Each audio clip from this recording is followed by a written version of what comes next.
చరిత్రలో ఎందరో మహానుభావులు, అందరికీ వందనాలు. ఎవరి జీవితం వడ్డించిన విస్తరి కాదు.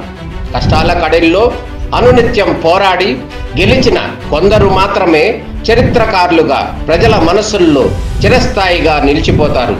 ఎందరికో ఆదర్శంగా నిలుస్తారు. అలాంటి వారి జీవిత పాఠాలు, వారి సందేశాలు నేటి యువతకు రామబాణాలు. నాటి సమాజం చూపిన చిన్న చూపు నుండి నేటి సమాజానికి దశా నిర్దేశం అందించే స్థాయి వరకు ఎదిగిన నేతల అంతరంగమే స్ఫూర్తి. కానీ చాలామంది మన ఇండస్ట్రీ పెట్టి అయితే సంపాదిస్తారనుకుంటున్నారు.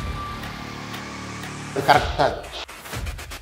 వర్కర్గా 8 అవర్స్ డ్యూటీ చేస్తే సరిపోతుంది. ఓనర్ 24 గంటలు డ్యూటీ చేయాలి. పండుకున్న పని గురించే కళ రావాలండి, వేరే కళ రాకూడదు. వస్తే ఆడు సక్సెస్ అవ్వలేడు. అది ఏ వర్క్ అయినా సరే ఏదో చేయాలని తపన ఉండాలండి. ఆ తపన లేకపోతే జీవితం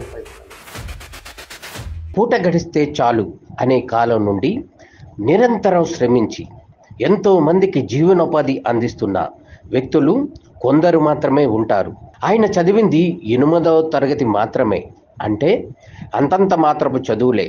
అయితేనే గ్రాడ్యుయేట్లకు, ఇంజనీర్లకు డిజైనింగ్ సలహాలు ఇచ్చే స్థాయి వరకు ఎదిగిన వర్మ గ్రూప్ ఆఫ్ ఇండస్ట్రీస్ అధినేత లంకే ప్రసాద్ వర్మతో స్ఫూర్తి స్పెషల్ ఇంటర్వ్యూ.